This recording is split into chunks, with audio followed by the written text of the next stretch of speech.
அப்படி சொல்லுது ஆளு இருக்கு என்னமா ஐயா சொன்னார், கோதையர்கள் பொங்கை கூடாமலே வாழ்வார்கள். பெற்ற தாய் பிள்ளைக்கு பால் கொடுக்க மாட்டான்னு அப்பவே ஐயா எழுதி வைத்திருக்கிறார். இன்னைக்கு பிறந்த உடனே லாக்டோஜின் 1 லாக்டோஜின் எழுதிடலாம். உண்மைதானே? பிள்ளைய தூக்க கூட பெறவில்லை. அந்த அளவுக்கு இன்னைக்கு நாம பிறகட்டு போயிருக்கோம். ஏன்னா நாம சாப்பிடுற சாப்பாடெல்லாம் விஷத்தை சாப்பிட்டு கொண்டு இருக்கோம். உண்மையா புரியா? உடம்புல ஓடுவது பூரா விஷம் தான் ஓடிக்கிட்டு. அந்த காலத்துல ஒரு ரூபா கஞ்சியை குடிச்சிட்டு 50 பணம் 60 பணம் ஏறணும். இந்த காலத்துல யாராவது கஞ்சி தண்ணி குடிக்காங்களா? லேட்டஸ்டா நூடில்ஸ். இந்த சின்ன பிள்ளைய பாருங்க, நூடில்ஸ் எடுத்து வச்சுக்கிட்டு கரண்டியில் அப்படி தூக்கும். அது புழு மாதிரி தெரியும், இந்த மூக்கு செடி மாதிரி வெடியும். அதை நாக்கல பாம்பு நின்ற மாதிரி நீட்டி எறும்பு கட்டியை பிடிச்சி ருசிச்சு தின்னும். உண்டா இல்லையா? அந்த காலத்துல இதெல்லாம் இருந்துதா? இருந்துதா? ஒரு ரூபா கஞ்சை குடிச்சிட்டு துவையில வச்சு குடிச்சிட்டு அவன் பாட்டு ரொம்ப நடந்தான். இன்னைக்கு பொத்தி எழுதி சொல்லிட்டு குஞ்சி போய் கிடக்காம மனுஷன். உண்மைதானே? உண்மையா? அதான் சொன்னா, நாகரிக போதையிலே நாகரிக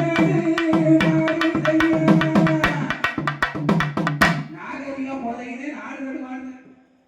டிவியில இன்னைக்கு பார்த்து எல்லாம் தெரிஞ்சுக்கலாம். சோறு பொங்கல் கூட இன்னைக்கு டிவியில பார்த்து சோறு பொங்கல் அந்த அளவுக்கு செல்ல எடுத்து வச்சுக்கலாம். சாம்பார் வைப்பது எப்படி? உண்டாயினா சொல்லுங்க. இன்னைக்கு என்னது வேணாலும் என்னல பார்த்துக்கலாம், செல்லுல பார்த்துக்கலாம்.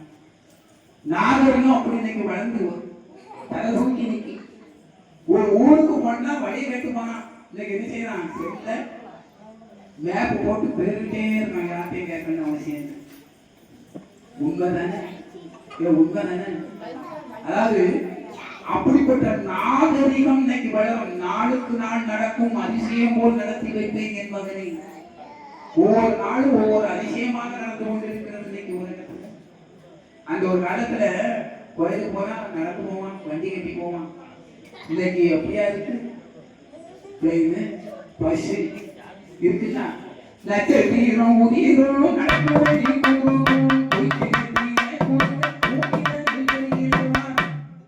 நட்சத்திரம் உதிரும் நடக்கு வழி குறுகுன்னார். நடந்து போற வழியெல்லாம் குறுகி போகுன்னார். காலையில புறப்பட்டு சாயந்தரத்துக்குள்ள அமெரிக்காவில் போயிருந்து மாப்பிள்ள வந்துட்டேன்னு போன் அடிக்கான். அந்த ஒரு காலத்துல அப்படி போக முடிஞ்சுதான். எல்லா உலக நடப்பையும் சொன்னவன் ஐயா வைகுண்ட பரம்பொருள் தான். அந்த பரம்பொருள் சொன்ன ஐயாவுடைய வழிபடி நாம் நடக்க வேண்டும். அவருடைய பலனை என்றைக்கும் நாம் பெற்றுக்கொண்டே இருக்க வேண்டும். அந்த 32 அலங்காரம் வைத்த சிங்காசனத்தில் இருந்து ஐயா பொன்பதைக்குள் இருந்து மக்களுக்கு அருள் பாலித்துக் கொண்டு அங்கே இருக்கிறார். அந்த நேரத்திலே எல்லா மக்களும் ஒன்றாக கூடி ஐயாவுக்கு கட்டியம் கூறியிருக்கிறார்கள். அந்த கையிலே அம்மைமார்கள் எல்லோரும் கூடியிருக்கின்ற நேரத்திலே அந்த அம்மைமார் 7 பேரும் கேட்கின்றார்கள், ஐயா நாங்கள் அந்த தவத்துக்கு சென்றவுடன் இந்த பிள்ளைகளை பெற்றுக் கொண்டு விட்டு சென்று விட்டோமே, அந்த வளர்த்த அந்த மாகாளி ஓகாளி எங்கே என்று கேட்கின்ற நேரத்தில் அப்பொழுது அவர் சொல்லுகிறார், இந்த மாதர்கள் வந்த போதிலே சிந்தையாகிய தெய்வ மாதர்கள் முத்தும் நாங்களும் இந்த மாதரை முத்து மாதவம் போல் வளர்த்திடும்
கொடுக்கிறாள் என்று கேட்டவுடன் 7 பிள்ளைகளை நான் கொடுத்தேன், ஆனால் பிள்ளைக்கு ஒரு உயிர் சேதம் வராமல் காத்து தருவாயா என்று கேட்கின்ற நேரத்தில் ஆங்காரமாக ஓங்காரமாக பிள்ளைக்கு ஒரு தீங்கு வந்தால் உனக்கு கொடுச்சிறை சிக்கும் என்று சொன்னேன்.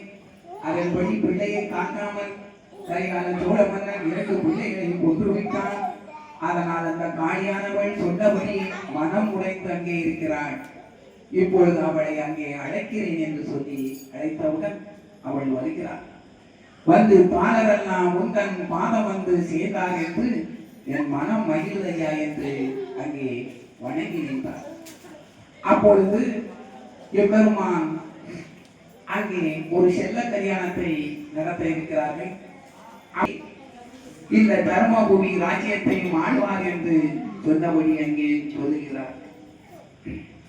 ஆதியா வைந்தராசே ஆருசெங்கொள் எதிரமே சூரியன் வைபோகத்தினே துணங்கிய மொழி சூரியே நிதி போல் கர்ப்பஞாய நெறிபுறத்தரசையாள சாதியாய் வென்ற சாரோ தன்னை